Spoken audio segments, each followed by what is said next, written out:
Hello and welcome to the Courageous Leaders podcast. Today I thought I would talk about a very, very important subject that I hear comes up many times for leaders, and that's identity. I work with a lot of leaders to help them step into the identity of who they are today. For so many people going from managing partner, when you're looking after a whole group of clients, to then going to like a managing director, where you've got to think about now looking out for the whole agency, to then go to like CEO, when you're now the buck stops with you, where you've been quite happy. I spoke with Claire Humphreys about this, quite happy within your leadership team. And then you've got to step into the CEO position. It's like, oh gosh, who am I now as a CEO? What needs to shift within me to allow that to happen? So every time we keep growing, it's allowing our identity and how we see ourselves to come with us. And a lot of people find that really challenging. For me, I was the same. As I was growing, it's like, what's the story I'm telling myself about who I am today? And what do I need to let go of in the past? Now, we have a thing called identity walls. So some of these walls I'm thinking you may resonate with. One of the walls is who we believe we are today. So that story we're telling ourselves can keep us trapped in an old identity and not let us move into the one we need to step into because we can't see that shift. So that's a wall that can keep us stuck. Then we have another wall, is that fear of letting go of what we already have. So I was 20 years working in advertising as an operations director. I had lots. I had a regular paycheck every month. I had a mobile phone. I had healthcare. I had bonuses. I had a career ladder. I had a network of people. That was a hell of a lot to let go of, to move into the identity of being a business owner and a coach. So for a lot of people, that's too much to change your identity. But looking at what you're hanging on to, is that going to help you become the version of you want to be? Then you've got the big one, is the expectations of others. We spend way too much time thinking about how other people see us and what they expect from us. Now, the expectation from me, from a lot of people, was go to Jo, she'll get it done. She doesn't cause a fuss. She cracks on, she'll deliver. I wasn't one for conflict. I wasn't one for putting myself out there. So then suddenly becoming a coach, and I'm on LinkedIn every day, I'm putting videos out there, I'm doing this. It's very different from how what they expected from the Jo that they knew. And I got really worried about people going, well, who's the real Jo then? Is it the one we've known for these years? Or is it this version of Jo? Who's the real Jo?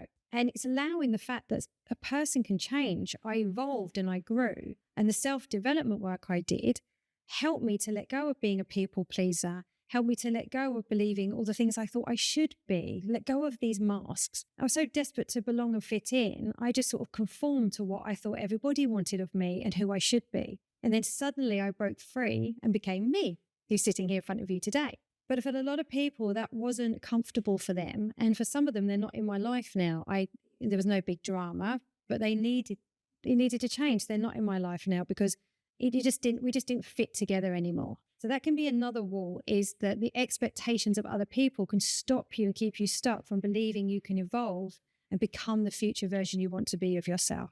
And the last wall that can keep us stuck in is thinking about, where are you heading? So for some, people just can't see where they're heading. They don't know what's next for them. So they just stay as they are in their existing identity. And for some, they've got this dream and this vision of where they want to go. But then imposter syndrome of fear can creep in. Like, how am I ever going to get there? Who am I to think that? So again, they can get locked into the identity of who they are today. So we can have these walls that surround us and stop us becoming the version of us we want to be. Now, when you work with high performers, the first thing a high performer can tell you is who they are today and who they want to be. So this is something that's really important work to do, is to think about, well, where are you now? Who do you want to be? And what's that work? What's that gap on what you need to do? So someone in high performance will already be working towards their future self now. They're already knowing that their identity needs to evolve to get themselves ready for that future version. Think about this for you. Where do you want to go? Who do you want to be? When I started my company, I knew the version of myself, the identity I was in at that time, wasn't going to be able to run a successful business. So I had to write down to go, I need to be courageous. I need to be confident. I need to be someone who can back myself. I need to be someone who can take risks. I need to be someone who can embrace uncertainty with grace. This one I'm still working on. It's a bit of a challenge. Uncertainty for me is the one thing that can cause me some overwhelm. So this is definitely a work in progress. But I needed to write down, I needed to be someone who understood marketing. I needed to be someone who could stand on a stage and present. These are all things then that I knew I needed to be. So what were the courses, the training and the investment I needed to make in myself to help me become that? Because it wasn't just going to happen by me just sitting back and hoping it would happen. I needed to lean into it, to consciously think about the identity of the person I wanted to become. Who is this version of Jo who wants to be able to lead this mission of helping leaders to be their true selves, so we can have a ripple effect and have a happy workplace when people enjoy going to work and can reach their potential. And the Jo before wasn't going to do it. So I needed to let go of these identity walls and really head towards the version of me that could do it. And this is capable for everybody. I've even done some exercises where in the coaching sessions, I've got people to actually stand up and literally say, I am an MD and I can be an amazing MD. I am a CEO and I can rock at being a CEO. The more we feed our brains, the more that we have the positive stories we tell ourselves of what you can do versus the story of what you can't do. And I'm not going to be ready for this, or I don't know. That's going to hold you back. Literally saying in front of the mirror, I am a great leader. I am a great CEO. I used to do it. It's a bit embarrassing to say it, but I used to go in front of the mirror and goes, I am a great coach. I can do this. I can be a great podcast host. I can run events. Think about the way you feed your mind. And it's just made me think about, I don't know if you know the story of the two wolves, when the grandfather talks to his grandson and the two wolves are fighting. And you've got the wolf that's all about greed and ego and nastiness. And you've got the other wolf that's all about empathy and compassion and doing well. The young boy says to the grandfather, well, which wolf wins the fight? And it's the wolf you feed. So if you're feeding the negative wolf, that's the one that's going to take over your brain. But if you're feeding the wolf that can really help you be successful and giving lots of good thoughts to it, that wolf will win. So just think about, in terms of your identity, which wolf are you feeding to which one is winning over you becoming the person you want to be. So this is why, if you think I'm quite passionate about this, because it can really hold quite a lot of people back. And at the Courageous Leaders event, we spoke about this, and we also went into a panel where we had the amazing Chet Warner and Harjot Singh.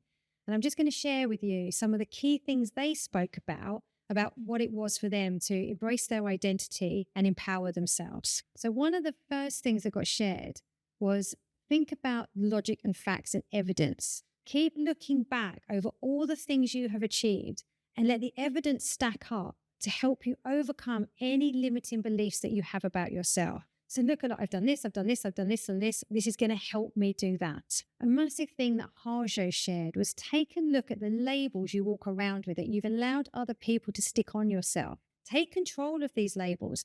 Take off the people pleaser. Take off the mask that you're wearing of all the things you should do. Take off, oh, I'm too sensitive, or I'm lazy, or I'm never going to do this. To take them off and put your own labels on that you want for you. It's also so important that you put your own oxygen mask on first in your leadership, making sure that you can look after you.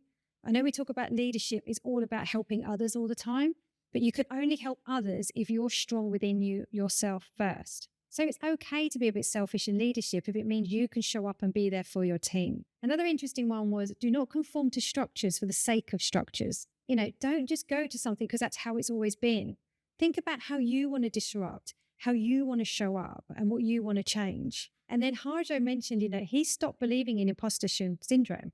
And he said that's when things changed for him. Imposter syndrome is just showing that you just haven't got the skills yet. It doesn't mean you can't get them. And work on then the strategies to go, well, this is what I need to know. This is what I've got to do. And then Chet talked about how recognizing that everyone has insecurities. And a lot of the time we're all struggling with the same ones. So just take the pressure off yourself to recognize what you're feeling is probably very, very normal. And if you go and talk to someone, between the two of you, you've had the same experience and you can grow together. Recognizing that all this energy that takes away from you when you're worrying about imposter syndrome, or if you're doing the right thing, and if you're not looking after yourself, if you're operating only on 80% bandwidth because of this, you're not going to be making great decisions. You're just going to be on a hamster wheel going round and round in circles, and you won't make the change you need to focus on you. And we can't take away the importance of boundaries. Knowing your values to then know what your boundaries need to be, that is going to help you protect who you are. What isn't acceptable. I didn't even know what boundaries was when I started my leadership training 6 years ago. I hadn't even heard of the term. It was nothing that was mentioned in the workplace when I was there or in my personal life. Putting boundaries in place now, knowing what isn't acceptable for me, has boosted my self-esteem so much because I now speak my truth. I look after myself. And it's even on like tiny things, like it's driving me mad at the moment when I've got people sitting next to me on the train and they'll FaceTime and they don't have headphones on. Like it literally, and you know when a boundary's been crossed is when you feel like the anger coming up. And I'm not really an angry person, but I protected my boundary by saying, excuse me, do you mind putting your headphones on?